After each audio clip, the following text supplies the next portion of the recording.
नमस्कार। सुनिए जरा, मैं आपका स्वागत है। मेरा नाम है रोहित दुबे और मैं आपको सुनाने जा रहा हूँ कांता भारती द्वारा लिखी रेत की मछली का 12वां अध्याय। किसी घटना या किसी इतिहास के निशान कभी कभी अपने आप मिट जाते हैं, लेकिन कभी कभी घटना के छूटे हुए निशान खुद बहुत धुंधले होते हैं। उन धुंधले निशानों को देखकर वह कहानी पढ़ पाना मुश्किल होता है। वैसे अब इन सब स्मृति चिन्हों की आवश्यकता भी नहीं है। ये पत्र, डायरी के पन्ने, चित्रों पर लिखे हुए नोट्स, इनमें से किसी का भी अर्थ अब कुछ नहीं रह गया। ये तभी तक सार्थक थे जब तक इनकी कहानी को जिलाए रखने की चाह बनी हुई थी। अब वह चाह मर चुकी है। कहानी को भी जीते रहने का अधिकार नहीं रह गया है। अदालत में मुकदमा चल रहा है। अदालत के मुकदमे से अब होगा क्या? जो कुछ टूटा है उस पर कानून की एक मोहर लग जाएगी और बस। वकील ने कहा था कि ये सारे कागज सहेज कर रखना। यदि मुकदमे में ये काम आए भी तो उससे होगा क्या? अब ये कागज सहे नहीं जाते। जब तक ये कागज रहेंगे तब तक मुझे जलाएंगे ही। नहीं, अब और अधिक जलने से अच्छा है कि इन स्मृति चिन्हों को ही जला दूं, जलाकर हमेशा हमेशा के लिए समाप्त कर दूं। कमरे की छोटी सी अंगीठी में एक एक करके वे कागज मैंने जलाने शुरू कर दिए। पत्रों और डायरी के पन्नों का यह अर्थहीन क्रम लगातार जलता जा रहा है। उनमें शब्द हैं और वाक्य हैं, लेकिन उनके अलावा जो अर्थ है, जो इतिहास गाथा है, वह उन कागजों के बाहर उन चिन्हों से अलग है। काफी लंबा है चिन्हों का यह सिलसिला। जैसे अथाह बालू की गर्म दलदल में मुझे चुपचाप सती छोड़कर इधर ही कहीं से गुजरा हो इतिहास गाथा का अगला अध्याय। बहुत लापरवाह पैरों से, जैसे मेरी नियति से असंप्रक्त वह इधर से गुजरता हुआ दूर क्षितिज में खो गया हो और कहीं कहीं उभर आए उसके पदचिन्ह अब धीरे धीरे मिटते जा रहे हों। जनवरी 1960, या और सही कहा जाए जनवरी 1960 से शुरू होता है अस्फुट पद चिन्हों का यह सिलसिला। कथा अदृश्य होकर बहती है। दिखता कुछ नहीं, सिर्फ घटता रहता है। कथा जहां मुझे छूती है वहां सिर्फ कुछ निर्जीव निस्संग पत्र हैं, ऐसे पत्र जो कहते कुछ नहीं।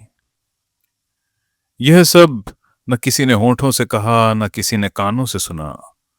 तुम्हारा कुछ भरोसा नहीं, किधर किस मोड़ पर घूम जाओ, भटकते रहो। सुनो बेनो, मेरे मन की दुविधा अब समाप्त है। अब मैं फिर पहले जैसा हूं, गंभीर अथाह समुद्र की भांति। समुद्र, रेत का गर्म धधकता हुआ समुद्र। अब यह उमड़ता अमर्यादित व्याकुल ज्वार इन आतुर होठों में बंध कर सिमट गया, स्वाति की केवल एक बूंद सा टपकने को। कौन सी स्वाति की बूंद?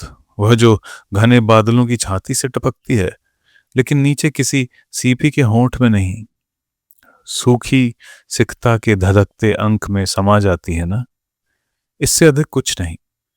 रेत की तरह सूखे शब्द और घने बादलों की छाती से टपक कर अतल की ओर जाती बूंद की प्रतीक्षा। बंबई से खत आता है। खत में है ही क्या?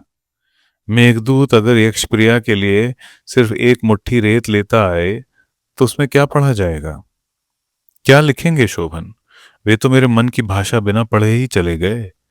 फिर भी मेरे तन मन की मृग तृष्णा उनके लिए मोह का रूप ले उसी की चिंता में डूबी रहती और इसी आशा में रहती कि पत्र तो वे अवश्य लिखेंगे। इतने में डाकिया आवाज देकर पत्र दे गया। कुंतल, मैं ठीक से पहुंच गया। बंबई पहुंचते ही कंपनी के कुछ अधिकारी मुझे लेने आए थे और बहुत स्वागत भाव से मुझे गेस्ट हाउस में ठहराया। नौकरी पर जाने लगा हूं। नए ऑफिस में नए लोगों के बीच बड़ा पराया सा लगता है। अभी कुछ देर पहले कंपनी के मैनेजर से बातें हुई। एक आध हफ्ते में कमरे का प्रबंध हो जाएगा। सवेरे गेस्ट हाउस छोड़कर होटल में जाना पड़ा। लो, मेरे इलाहाबाद के मित्र डॉक्टर भरत के एक अभिन्न मित्र शर्मा जी अपने एक कमरे के फ्लैट में जबरदस्ती ले जाने का आग्रह कर रहे हैं। उनका नौकर खाना तथा अन्य काम करने के लिए बराबर वहीं रहता है। शर्मा जी स्वयं अधिकतर कानपुर में ही रहते हैं, कभी कभी आते हैं। अन्यथा यह कमरा एकदम खाली पड़ा रहता है। मैं चाहूं तो 2-3 महीने यहीं रह सकता हूँ, किंतु 10-15 दिन में आसपास ही कोई अच्छा इंतजाम हो जाएगा। कर मेरे खाने पीने आदि का पूरा प्रबंध कर देगा, तुम चिंता मत करना। किताबों के प्रूफ पढ़कर बनारस भेज दिए नहीं, मेरी तमाम डाक यहाँ के पते पर भेज दो, और कोई विशेष बात हो तो लिखना।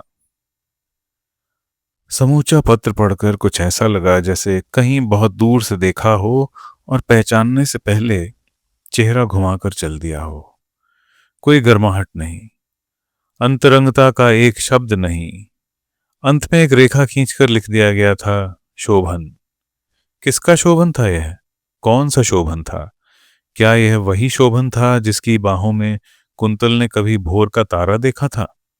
वह शोभन मुट्ठी में भरी हुई रेत की तरह एक एक कण करके बाहर खिसक गया था। इसी समय माँ आ गई थी। मैंने उन्हें बता दिया था कि शोभन का पत्र आया है। हमेशा की तरह उत्साह में भरकर वह देर तक आशीर्वाद देती रहीं। उन्हें शायद पता भी नहीं था कि जिसके लिए वे आशीर्वाद दे रही थीं, वह अब उस पद पर नहीं रहा था, और उसका बस चलता तो वह आशीर्वाद भी उसी तरह ठंडे हाथों लौटा देता जिस तरह मेरी भावनाओं को लौटाता रहा है। रोज की तरह उनके नाम आई हुई डाक रीडायरेक्ट करने के बाद मैं उनकी किताबों के प्रूफ लेकर बैठती थी, लेकिन अब एक एक पंक्ति बार बार पढ़ने के बावजूद ऐसा लगता था जैसे वह पंक्तियां ओझल हो जाती हैं। उन पंक्तियों के बजाय कुछ संवाद उभरने लग जाते थे, जिनमें से अधिकांश सीधे शोभन को संबोधित होते थे। तुम पत्र का जवाब क्यों नहीं देते? तुम कुछ लिखते क्यों नहीं? तुम कोई बात साफ क्यों नहीं करते? तुम इतने चुप क्यों हो? तुम सच क्यों नहीं बोल सकते शोभन? ऐसे ही एक दिन बिना कुछ बोले उनका उत्तर आ गया। बहुत भयानक था वह उत्तर, बेहद निर्मम। शोभन की नीरस और विरक्त पंक्तियां जहां समाप्त हुई थीं पत्र में, वहीं थोड़े से शब्द मीनल ने भी लिख रखे थे। वैसे उन शब्दों में मात्र एक औपचारिकता भरी थी, लेकिन साधारण औपचारिकता में से भी कितनी भयानक चुभन हो सकती है, यह केवल मैंने ही महसूस किया।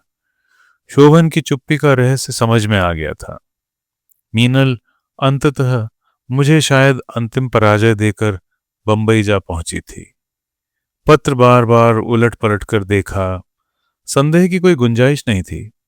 मन को और अधिक भ्रम में रखने का अब कोई उपाय बचा नहीं था। आसपास कहीं भी कोई ऐसा साधन दिखाई नहीं पड़ रहा था जो मेरी खोई हुई दिशा मुझे वापस लौटा देता। 2 रोज बाद शोभन का एक और पत्र आया, ठीक वैसा ही विरक्त और ठंडा। कुंतल, आज दोपहर में तुम्हारा रजिस्टर्ड लिफाफा मिला था। उसी समय तनख्वाह के कागजों, रसीदों आदि पर दस्तखत करके भेज दिया। शनिवार के तीसरे पहर मीनल आ गई थी।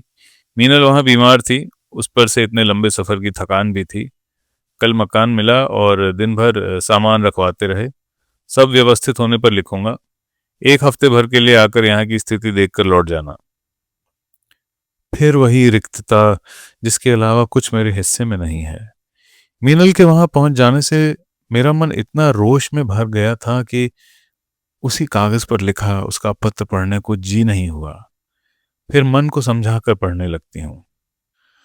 कुंतो, 5:15 बजे हैं शाम के। इनके ऑफिस में बैठकर यहीं की कलम से लिख रही हूँ। आज देखा मैंने इनका यहाँ का काम। बाबा रे, हर मिनट कोई मिलने आता है। 10 तरह के लोगों से 10 तरह की बातें करना, ऊपर से इतना काम।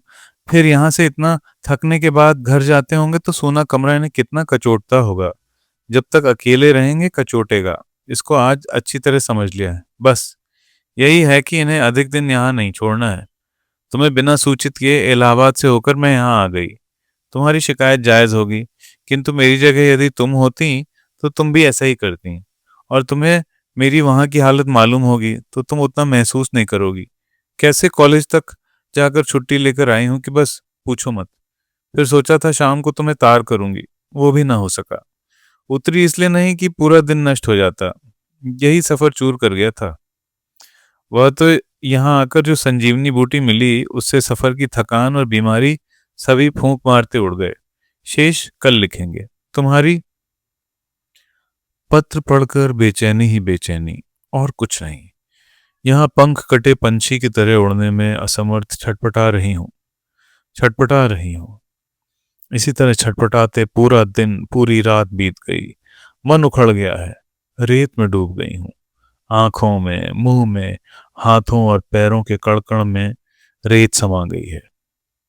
उसकी चुभन से कराह उठने के अतिरिक्त कुछ नहीं कर सकती। डाकिया एक और पत्र दे जाता है। इन्हीं का पत्र है। कुंतल, तनख्वाह के कागज पहुंच गए होंगे और रुपया इस्तेमाल कर लेना। कल शर्मा जी दिल्ली से लौट आएंगे। तुम्हें तार से रुपए भेज दूंगा। असल में शर्मा जी के चले जाने के कारण बैंक में अकाउंट न खुल सका था, नहीं तो अब तक रुपए भेज देता। दूसरे, मैं आश्वस्त था कि तुम्हें तनख्वाह तो मिल ही चुकी होगी। उधर यह भी ख्याल था कि तुम आ रही हो। इस समय रात के 9 बजे हैं और मेरा ख्याल है कि मीनल की काशी एक्सप्रेस इटारसी पहुंच रही होगी और दोपहर तक वो तुम्हारे और तोरू के पास होगी। असल में हुआ यह है कि तुम्हें पिछले शुक्रवार को चिट्ठी लिखी थी। तब तक मीनल के आने का कोई अनुमान नहीं था, बल्कि मैंने तो कलकत्ते उसकी हालत जानने के लिए 2-2 तार किए थे कि अगर तबीयत ज्यादा खराब हो तो मैं छुट्टी लेकर हवाई जहाज से पहुंच जाऊं। खैर, दूसरे दिन मीनल आ गई। फिर मकान ढूंढने में दलालों के साथ साथ घूमना पड़ा। पेशगी देने का इंतजाम हुआ। फिर 10 से 5 तक दफ्तर। ऊपर से मीनल की हालत ऐसी खराब थी, उसी की हिम्मत थी कि जान हथेली पर रखकर 1500 मील चली आई। शनिवार, इतवार, मंगलवार कैसे बीते हैं कि हम तीनों पहर का खाना भी न खा सके। मकान तुरंत हम लोगों ने इसलिए भी तय किया है कि तुम भी आ जाओ। सारा सामान तुरंत उठवाया। सेठ, सेठानी और सब लोगों से कह दिया है कि तुम आ रही हो। मंगल को तय होते ही तुम्हें तार दिया और मीनल ने तुम्हें पत्र भी लिखा। तुम्हारा भी तार आया कि तुम इतवार को पहुंच रही हो। मीनल ने अपनी छुट्टियां बढ़वाई जिससे कुछ दिन तुम्हारे साथ भी रह सके। खैर, जो हुआ सो हुआ, तुम नहीं आ सकी। अगर तुम मेरी जगह होती और एकदम आकर ऐसी मुसीबत में पड़ती तब मालूम होता कि वक्त निकालकर जितना लिखता रहा वही बहुत है। अब 2 दिन से स्थिति सामान्य है। अब काम का फैलाव सिमट गया है और बिल्कुल फुर्सत है। आगे भी अब काम कम होता जाएगा। सेठ सेठानी अभी यहीं है। कल मुझे दोपहर खाने पर बुलाया है। अब तुम 15 दिन बाद आओ। आने के पहले मैं तुम्हें लिख दूंगा क्या क्या लाना है। पूजा घर के बाहर रैक रखा है, उसमें पुरानी फाइलों में अंग्रेजी में टाइप पांडुलिपि पड़ी है। वह डॉक्टर भरत को दे देना। अच्छा, स्नेह। चलो, शोभन ने अंत में स्नेह तो लिखा। प्यार नहीं तो स्नेह से ही संतोष कर लूंगी। वह भी बना रहे तो मेरा भाग्य है। केवल रिक्तता से तो स्नेह गनीमत है। फिर मीनल आज पहुंच जाएगी। केली क्रीड़ा से थकी क्लांत होगी, सो कुंतल को उसकी सेवा टहल और स्वागत के लिए तैयार रहना चाहिए, नहीं तो शोभन से बदला निकलवा लेगी। मन ही मन सोच लिया कि बेबी के साथ अकेली मैं तो स्टेशन आऊंगी नहीं, चाहे कुछ भी हो जाए। इसका फल जो होगा देखा जाएगा। दोपहर हो आई पर मीनल का कहीं पता निशान नहीं। शायद गाड़ी लेट हो या स्टेशन पर कोई स्वागत के लिए आया ना देख देवी लौट गई हो। इन्हीं सब विचारों में खोई थी कि डाकिया एक पत्र दे गया। लिखाई तो मीनल की थी। खोलकर देखा तो ये फरवरी की 1 तारीख के भी पहले का पत्र है और इतने दिनों बाद आज कुछ बात रही होगी। खैर, पढ़ने लगती हूँ। कुंतो, सुबह के 5 बजे हैं। सिर और कमर में बेहद दर्द है। पैरों की नसें भी मुड़े मुड़े बुरी तरह खींच रही हैं। इतना कष्टप्रद सफर मैंने आज तक नहीं किया है। यहाँ आ गई हूँ, फिर ये हैं। कल तक एकदम ठीक हो जाऊंगी। मैं तो तुम्हें आते हुए साथ लेती आती, पर यहाँ की स्थिति वही शर्मा जी के एक कमरे के मकान की थी। बड़ा मकान मिलते ही तुम्हें बुला लेंगे। इस एक कमरे में मैं और शोभन हैं। तुम्हारे और बच्ची के रहने की जगह कहाँ? मकान मिलते ही लिखेंगे। तुम्हारी मीनल। मेरे लिए और तोरू के लिए जगह नहीं है। मेरे अपने ही घर में जगह नहीं है। मेरे अपने पति के घर में मेरे लिए जगह नहीं है। एक दिन शोभन ने मुझसे कहा था वे अपने घर में मेरी प्रतीक्षा कर रहे हैं और मैं अपना घर, अपने स्वजनों का घर छोड़कर आ गई थी। अब उसी घर में मेरे लिए जगह भी नहीं थी और तोरू के लिए भी नहीं थी। हताशा और बेचैनी से छटपटाती हुई मैं उस समय अपना सिर पटक कर चूर क्यों नहीं कर सकी थी। हाँ, मुझे ठीक याद है कि खिड़की की चौखट पर एक हरी लेकिन डरावनी शाख जैसे मुझे एकटक घूर रही थी। मैं कांप गई। यह वही जंगली लतर थी जिसने धीरे धीरे करके फूल बगिया के सारे पौधे निगल लिए थे, और जब वह घर की चौखट के अंदर आ पहुंची थी, मेरे मुंह से अनजाने ही एक चीख निकली थी और आंखों के आगे अंधेरा छाता चला जा रहा था। तो मित्रों, ये था रेत की मछली का 12वां अध्याय। अगला अध्याय हम जल्द ही लाएंगे।